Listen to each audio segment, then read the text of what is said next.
தேவனுடைய நாமத்தினாலும் நம்முடைய ஆண்டவராகிய இயேசு கிறிஸ்துவின் நாமத்தினாலும் உங்களுக்கு கிருபையும் சமாதானமும் உண்டாவதாக என்று சொல்லிக்கொண்டு தேவனுடைய வார்த்தையை உங்களை அன்போடு அழைக்கிறேன்.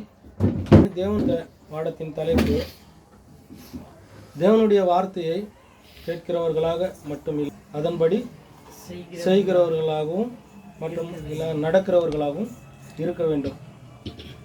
இன்றைக்கி நம்ம தேவனுடைய வார்த்தையை கேட்கிறோம், நம்ம அதன்படி நடக்கணுன்றது தான் இன்னைக்கு பாடம். இதுக்கு ஆதார வசனமாக நம்ம யாக்கோபு 1:22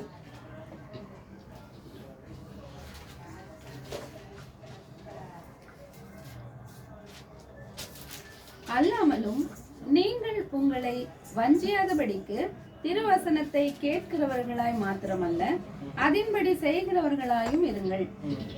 இதுலேருந்து நம்மளுக்கு தேவன் கொடுக்குற அறிவுரை என்னன்னாக்கா, நம்ம ரொம்ப நாளாக தேவனுடைய வார்த்தையை கேட்டுன்னு தான் இருக்கிறோம். அநேக நாளாக வார்த்தையை நம்ம கேட்டுன்னு இருக்கிறோம். அதன்படி நடக்கிறவர்களாக நம்மளை இருக்க சொல்கிறாருங்க. இதுதான் இன்றைக்கி பாடம்.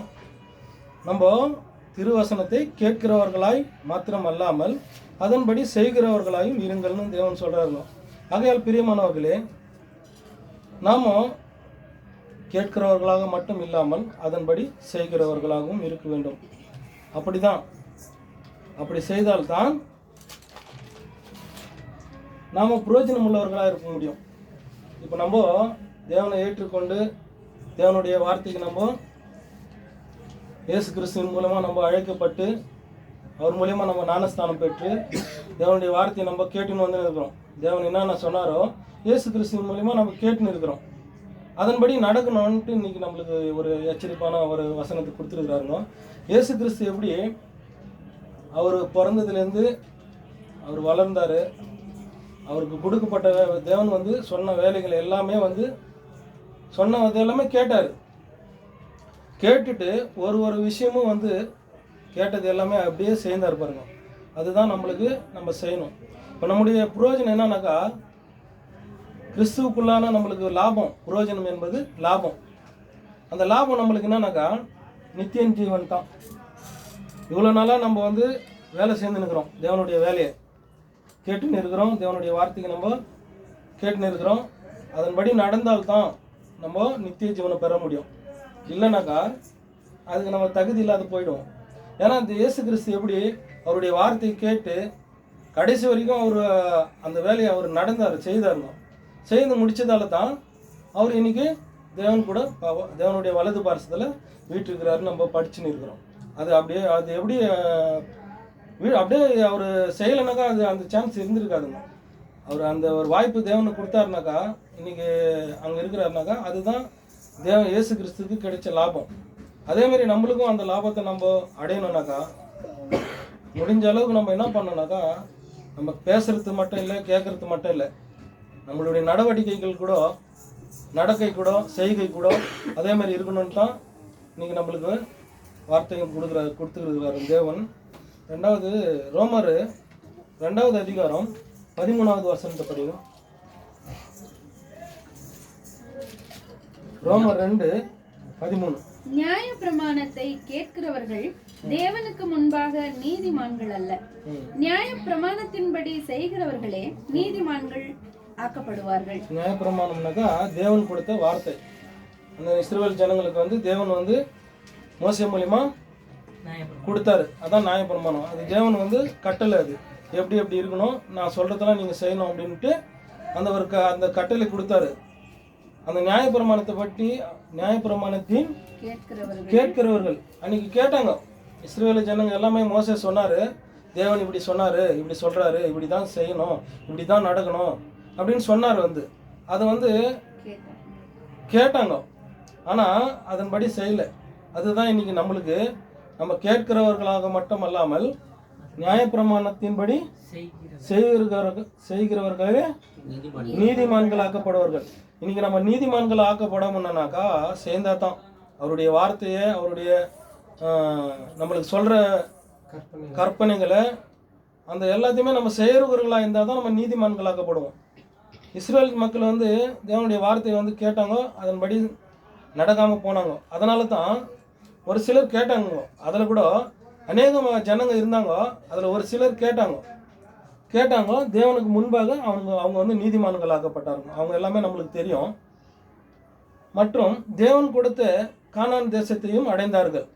அதை போலவே நாமும் கூட நம்ம கூட அப்படி அவருடைய வார்த்தைக்கு நம்ம செவி கொடுத்து அவர் கட்டளைகளை நம்ம கை கொண்டு நடந்தாக்கா நமக்கு வைக்கப்பட்டிருக்கிற அந்த கானான் பரலோக ராஜ்யத்தை நாமும் கூட சுதந்திரித்து கொள்ள முடியும்.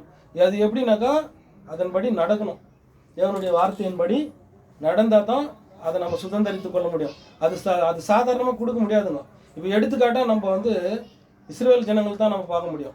அந்த இஸ்ரேல் ஜனங்க வந்து தேவன் கொடுத்த அந்த தேவன் சொன்ன வேலை எல்லாமே சேர்ந்துட்டு தான் வந்தாங்க. ஆனால் என்ன பண்ணாங்க, கேட்டுன்னு வந்தாங்க, ஆனால் செய்யலை.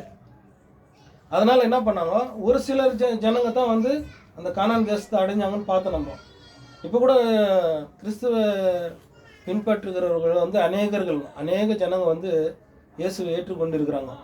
ஆனால் அது எல்லாருமே வந்து அந்த பரலோக ராஜ்யத்தில் பங்கு பெற முடியாது. ஏன் தெரியுங்களா? அவங்க வந்து என்ன பண்ணுறாங்க, வெறும் கேட்குறவங்கள மட்டும் இருக்கிறாங்க. அதனால் அதன்படி இருக்கிறவங்க வந்து செய்கிறவர்களாக இருக்கிறவர்கள் வந்து குறைவு தான்.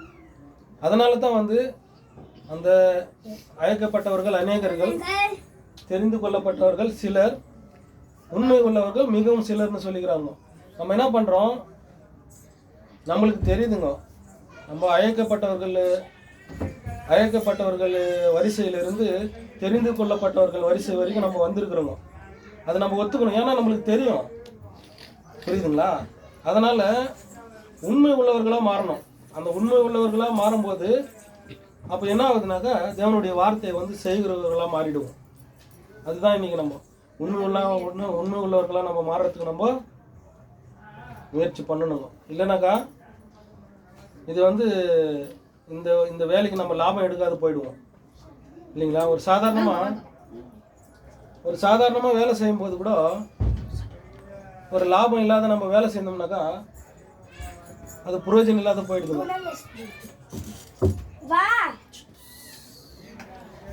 உலக பிரகாரமாக நம்ம வேலை செய்கிற வேலையில் கூட வேலை செய்துனே இருந்தாக்கா பிரயோஜனம் இல்லாத போயிடுது. அதுக்குரிய நம்ம ஒரு லாபம் எடுக்கிறோம் பாருங்க. லாபம்னாக்கா ஒரு லாபம்தான். அது இல்லைனாக்கா நம்ம பிரயோஜனம் இல்லாத போயிடுதுங்க. அதேமாதிரி ஆவிக்குரியவர்கள் விஷயத்தில் நம்ம தேவனுடைய பிள்ளைகளாக இருக்கிற நம்ம தேவனுடைய வார்த்தையை நம்ம கேட்டு அவருக்கு நம்ம ஒப்பு கொடுத்து நம்ம நடந்தால் தான் நம்ம அந்த லாபத்தை நம்ம எடுக்க முடியும்ட்டு நம்ம யோசனை பண்ணி நம்ம நடக்கிறதுக்கு நம்ம முயற்சி பண்ணலாம். ஆனாலும் நம்மளுக்கு முன்மாதிரியாக இருக்கிற இயேசு கிறிஸ்து எப்படி தேவனுடைய வார்த்தையை கேட்டார், அதன்படி மற்றவங்களுக்கு சொன்னார் போயிட்டு, அதேமாதிரி நடந்து காமிச்சாருங்க. நடந்து காமிக்கும்போது எல்லாரும் வந்து ஏற்றுக்கிறாங்க இல்லைங்களா? நம்ம என்ன பண்ணுறோம், இப்படி இருக்கணும்ன்ட்டு அவங்களுக்கு சொல்லும்போது அதை ஏற்றுக்கிற அவங்களுக்கு நம்ம முக்கியத்துவம் கொடுக்க மாட்டாங்க. ஆனால் இயேசு கிறிஸ்து எப்படி நடந்து வாழ்ந்து காமிச்சாருங்க, அவங்கள ஏற்றுக்கினாருங்க, ஜனங்க எல்லாம் ஏற்றுக்கினாங்க இல்லைங்களா? அதேமாரி நம்மளும் அவரை போல் நம்ம நடந்தாக்கா வாழ்க்கையில் நம்ம உலகத்தில் நடக்கும்போது நம்மளை பார்த்து அவங்க ஏற்றுக்குவாங்க. இவங்க உண்மையான கிறிஸ்தவர்கள் தான், கிறிஸ்துவின் வழியில் இவங்க நடக்கிறாங்கன்னு தான் அப்படின்னு நம்மளுடைய வாழ்க்கை நம்ம நடந்தால் தான் அதுக்கு நம்ம வாழ்ந்து நிற்கிறோன்னு அர்த்தம். தேவனுடைய வார்த்தையை கேட்கிறவர்களாக மாத்திரம் இல்லாமல் அதன்படி செய்கிறவர்களாக இருக்கிறோன்ட்டு அர்த்தம் தான். மூணாவது வந்து யோவான் 13:17.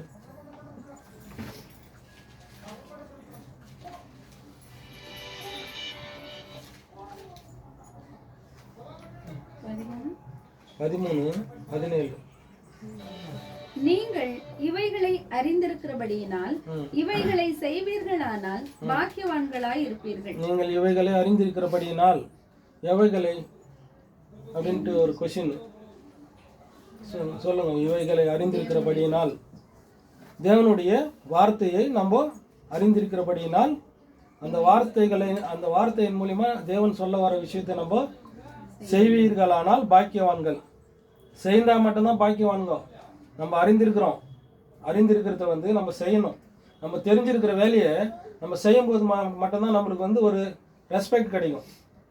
நம்மளுக்கு தெரியும்ட்டு நம்ம சொல்லின்னு போயிருந்தோம்னாக்கா பிரயோஜனம் இல்லை. அதை சேர்ந்து நம்ம காட்டும்போது நம்ம பாக்கியவான்களாக இருக்கணுங்க. நீங்கள் இவைகளை அறிந்திருக்கிறபடியால் இவைகளை செய்வீர்கள் ஆனால் பாக்கியவான்கள். இன்றைக்கு நம்மை பார்த்து தேவன் கேட்குறாருங்க இதை. அவருடைய வார்த்தையை அறிந்திருக்கிறவர்களாக நாம் இருந்ததால் அதன்படி நடக்கிறவர்களாக நம்ம இருந்தால் பாக்கியவான்களாக இருப்பீர்கள் என்று தேவன் சொல்கிறாருங்க. அப்படி நாம் பாக்கியவான்களாக இருக்க அவருடைய வார்த்தையை கேட்டு அதன்படி நடந்தாலே போதுங்க. நம்ம நடக்கும் போது தான் நாம் பாக்கியவான்களாக இருப்போம். பாக்கியவான்கள்னாக்கா பரலோக ராஜ்யத்தை நம்ம சுதந்தரித்து கொள்வோம். அதுதான் பாக்கியவான்கள். நம்ம அப்படி இருக்கக்கூடாது என்று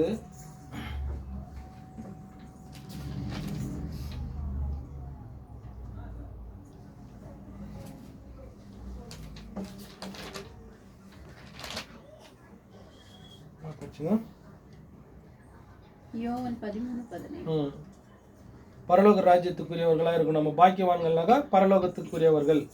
லோகா 6:46 படிங்க.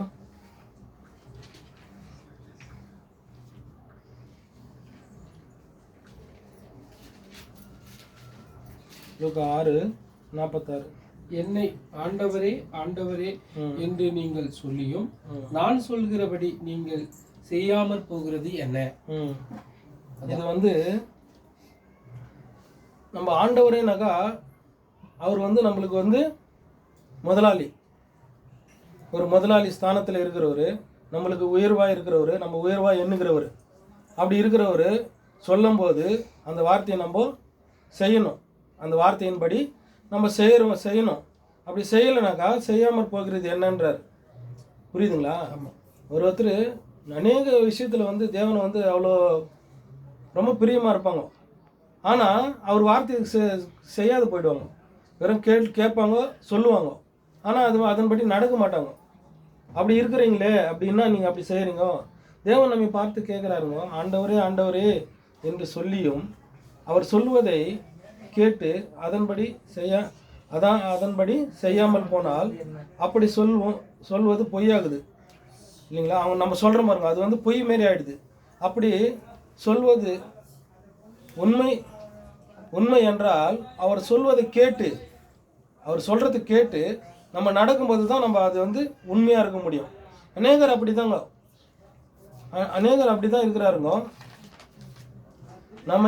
நாமும் அப்படி இருக்கக்கூடாதுன்னு தான் நம்மளை இந்த வசனத்தின் மூலமா தேவன் நம்மளை எச்சரிக்கிறாருங்க. இது எச்சரிப்பின் வசனம் தான். அந்த வார்த்தையை கேட்டு அதன்படிக்கு நடக்க வேண்டும். இதுதான் தேவன் விரும்புறதுங்க. 1 யோவான் 2:13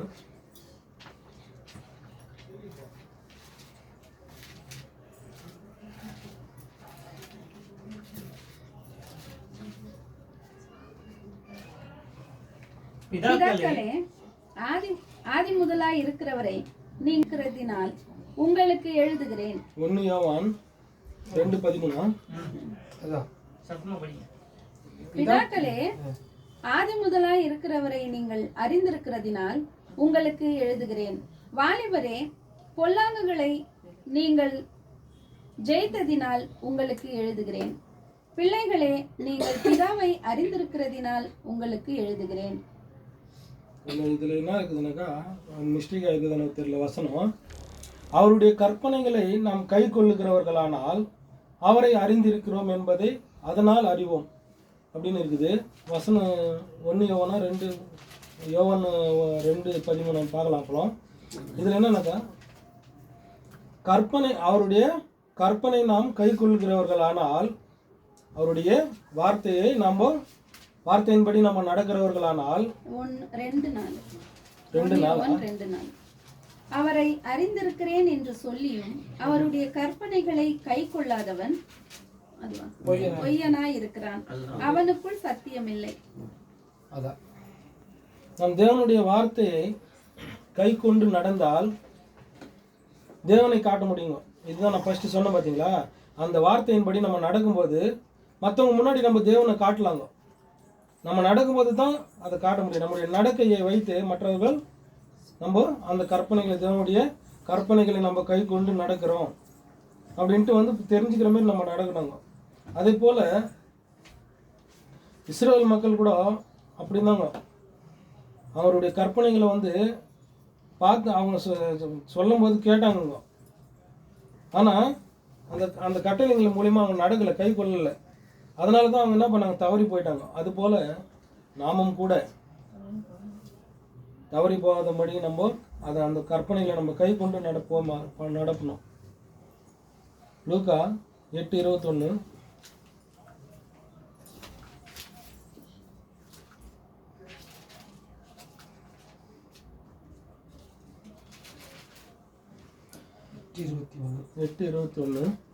அதற்கு அவர், தேவனுடைய வசனத்தை கேட்டு அதன்படி செய்கிறவர்களே எனக்கு தாயும் எனக்கு சகோதரருமாய் இருக்கிறார்கள் என்றார்.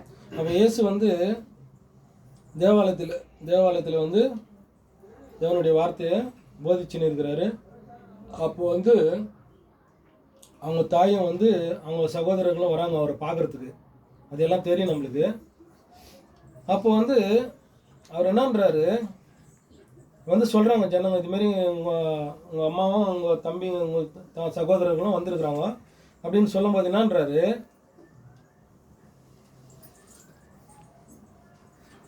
தேவனுடைய வார்த்தையை கேட்குறீங்க பாருங்க, நீங்கள் தான் எனக்கு தாயும் சகோதரருமா இருக்கிறீங்கன்னு சொல்கிறாருங்க. அப்போது தேவனுடைய வார்த்தைக்கு அவர் வந்து எவ்வளோ முக்கியம் கொடுத்துருக்கிறார் பாருங்க. இன்றைக்கி நம்ம அந்த இடத்துல இருந்தோம்னாக்கா அப்போ நம்ம என்ன பண்ணியிருப்போம்னு நம்ம யோசனை பண்ணோம். ஆனாலும் இயேசுவை போல் நம்ம நடந்துக்கணும்னு தான் இந்த வசனம் நம்மளுக்கு சொல்லுதுங்க. தேவனுடைய வார்த்தையை கேட்கிறவர்கள் எனக்கு தாயும் சகோதரரும் சகோதரிகளுமாக இருக்கிறாருன்னு சொல்கிறாருங்க. லூக்கா 11:28 படிங்க.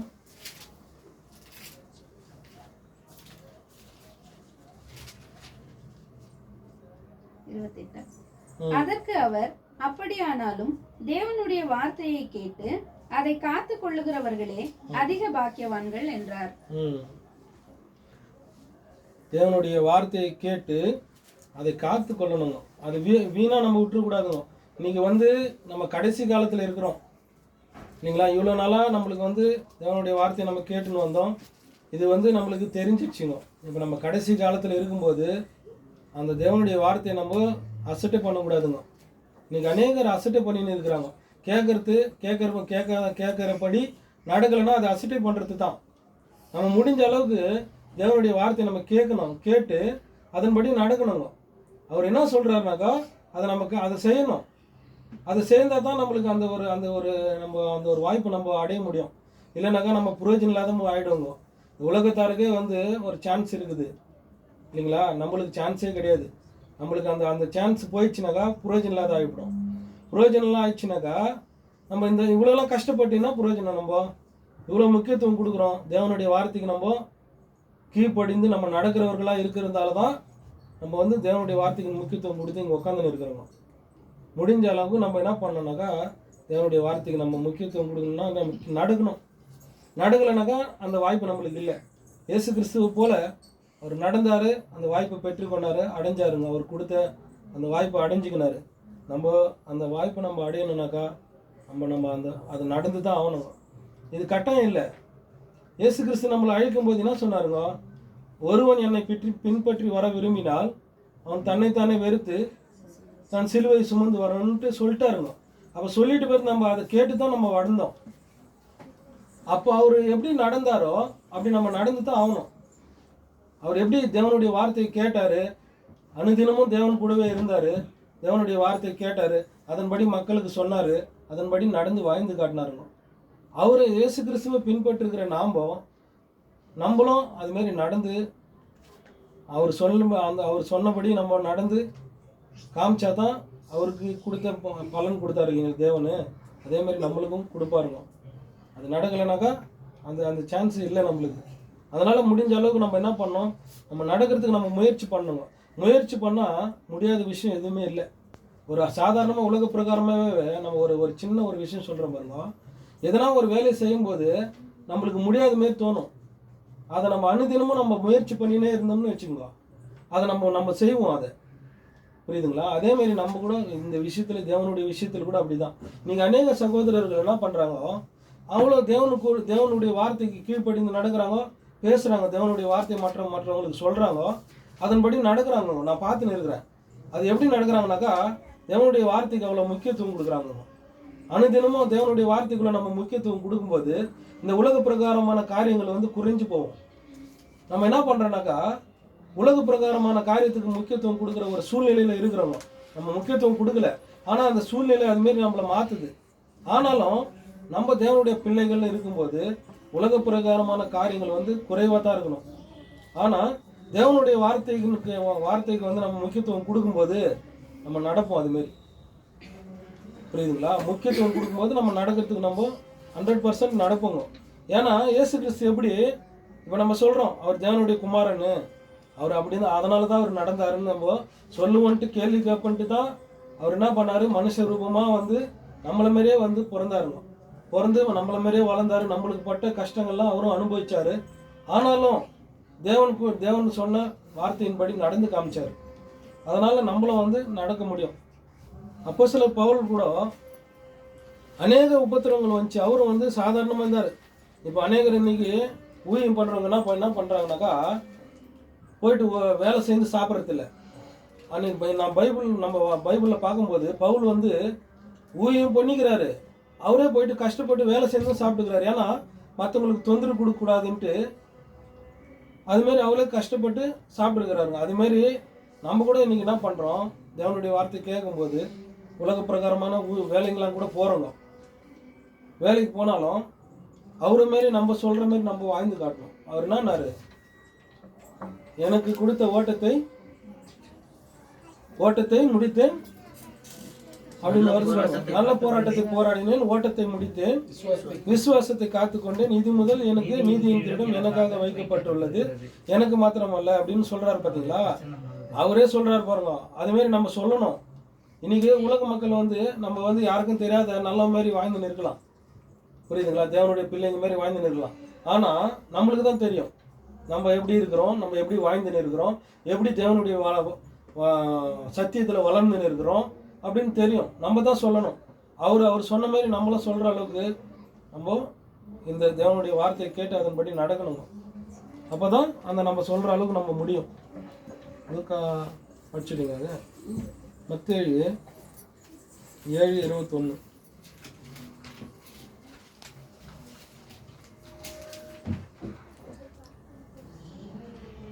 பரலோகத்தில் இருக்கிற என் பிதாவின் சித்தத்தின்படி செய்கிறவனே பரலோக ராஜ்யத்தில் பிரவேசிப்பானே அல்லாமல் என்னை நோக்கி கர்த்தாவே கர்த்தாவே என்று சொல்லுகிறவன் அதில் பிரவேசிப்பதில்லை. அந்நாளிலே அநேகர் என்னை நோக்கி கர்த்தாவே கர்த்தாவே உமது நாமத்தினாலே தீர்க்க தரிசனம் உரைத்தோம் அல்லவா? அவ்வளவுதான். இப்போ பரலோகத்தில் இருக்கிற என் பிதாவின் சித்தத்தின்படி செய்கிறவன் பரலோக ராஜ்யத்தில் பிரவேசிப்பேன் அல்லாமல், தேவனுடைய சித்தத்தின்படி நம்ம செய்கிறவர்களாக இருந்தால் மட்டும்தான் அந்த பரலோக ராஜ்யத்தில் நம்ம பிரவேசிக்க முடியும். அதை விட்டுட்டு நம்ம கர்த்தாவே கர்த்தாவே நம்ம சொல்லி நம்ம சாதாரண மனுஷன் மாதிரியே நம்ம சாதாரண ஜனங்களை மாதிரியே நம்மளும் இருந்தோம்னாக்கா அந்த பரலோக ராஜ்யத்தில் நம்ம பிரவேசிக்க முடியாதுன்னு யார் சொல்கிறாருங்க? இயேசு சொல்கிறார். புரியுதுங்களா? இயேசுவே நம்மளுக்கு இந்த ஒரு இது சொல்லிட்டுக்கிறாரு. அவர் கூப்பிட்டா பிரயோஜனம் இல்லை. தேவனுடைய சித்தத்தின்படி அவருடைய எண்ணத்தின்படி நம்ம நடந்தால் தான் அந்த பரலோக ராஜ்யத்தில் நம்மளுக்கு பங்கு பெற முடியும் அப்படின்னு இயேசுவே சொல்கிறாருங்க. வெளிப்படுத்துதல் 22:7 படிங்க.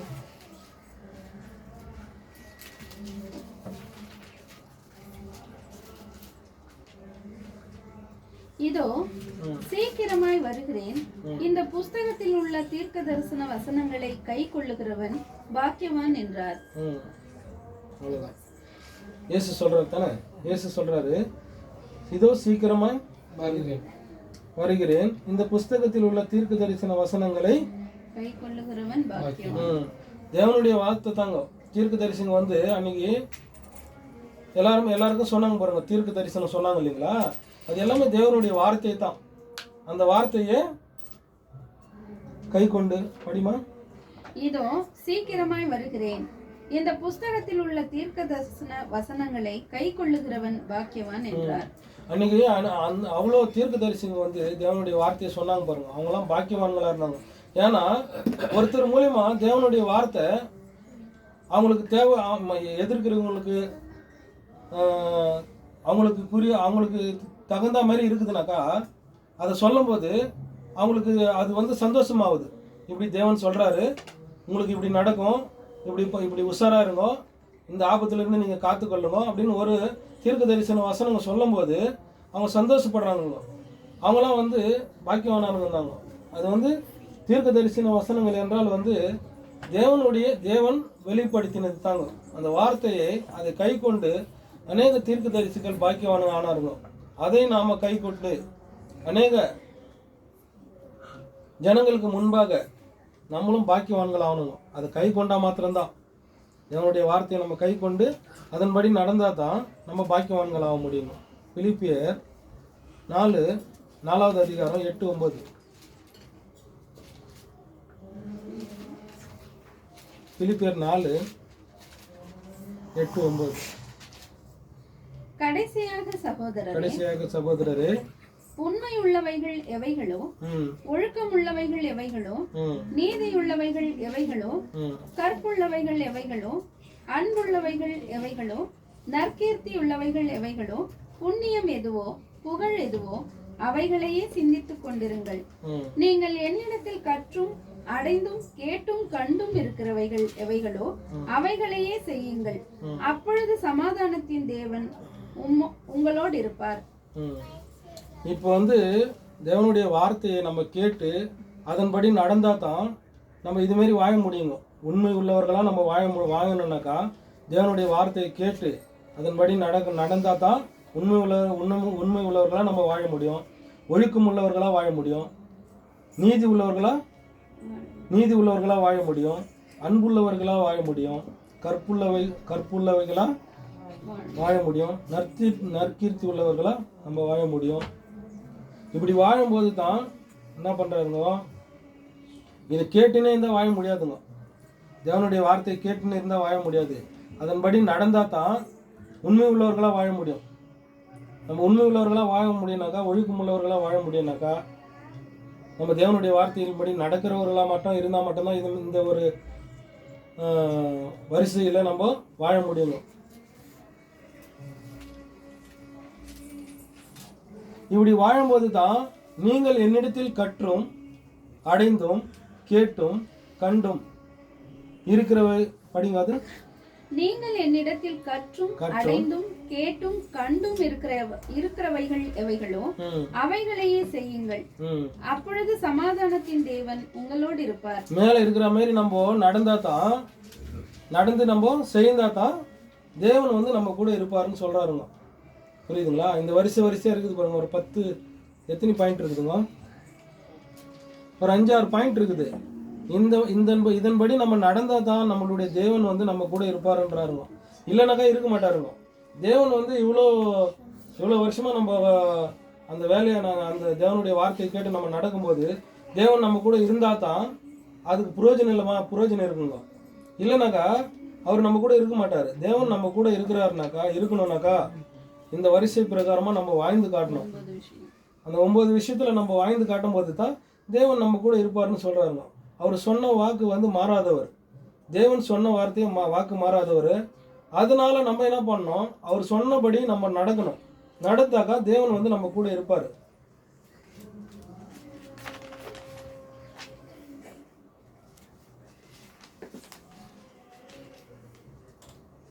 தேவன் நம்ம கூட இருப்பார்.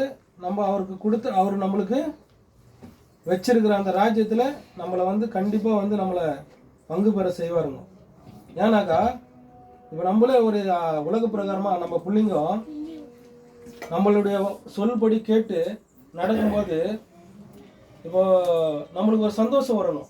நம்ம பிள்ளை நம்மளுடைய வார்த்தையை கேட்டு நடக்கிறான், நம்மளுடைய ஆஸ்தியில் வந்து நம்ம சம்பாதிக்கிறது வந்து நம்ம பிள்ளைக்கு நம்ம கொடுக்கணுட்டு நம்மளுக்கு ஒரு சந்தோஷம் வரும் பாருங்க.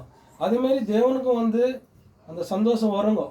ஏன்னா இயேசு கிறிஸ்துவுக்கு எப்படி கொடுத்தாருனாக்கா அவருடைய வார்த்தையின்படி அவர் கேட்டு நடந்ததால தான் அந்த ஒரு மகிமைக்கு கொடுத்தாருங்க. அந்த மகிமைக்கு நம்மளும் அவரை போல இயேசு கிறிஸ்துவை போல பிதாவினுடைய சித்தத்தின்படி கேட்டு நடந்து அந்த பரலோக ராஜ்யத்தை நம்ம அடையிறது தான் நம்மளுடைய குறிக்கோளா குறிக்கோளாக இருக்கணுங்க. இல்லைனாக்கா இது கடைசியாக ரெண்டாவது விஷயமும் அதுதான் நான் சொல்கிறது. அநேக தரம் நான் சொல்லியிருக்கிறேங்க, நம்மளுடைய வாழ்க்கை புரோஜனம் உள்ள வாழ்க்கையாக நம்ம வாழணுங்க. புரோஜனம் இல்லாத வாழ்க்கை நம்ம வாழ்ந்துட்டோம்னாக்கா நம்ம புரோஜனம் நம்மளுடைய கஷ்டப்பட்டதுக்கு லாபமே இல்லாத போயிடுங்க இல்லைங்களா. இயேசு கிறிஸ்து புரோஜனம் உள்ள வாழ்க்கை வாழ்ந்தாருங்க, பவுலுக்கு புரோஜனம் உள்ள வாழ்க்கை வாழ்ந்தாருங்க. அநேக விஷயத்தில் அநேக ஜனங்க வாழ்ந்துருக்குறாங்க. அதேமாரி நம்மளும் வந்து புரோஜனம் உள்ள வாழ்க்கையை வாழ்ந்து அவர் கொடுக்க போகிற ராஜ்யத்தில் நம்ம பங்கு பெறணுங்க. அதுதான் இன்றைக்கி தேவன் கொடுத்த வார்த்தைங்க. தேவன் கொடுத்த வார்த்தைக்கு நான் நன்றி சொல்கிறேன். பொறுமையோடு கேட்ட உங்கள் அனைவருக்கும் தேவன் உங்களை ஆசீர்வதிப்பாராக, இயேசு கிறிஸ்துவின் மூலமாய் ஆசீர்வதிப்பாராக என்று சொல்லிக்கொண்டு இந்த வாய்ப்பை முடித்துக்கொள்கிறேன். ஆமென்.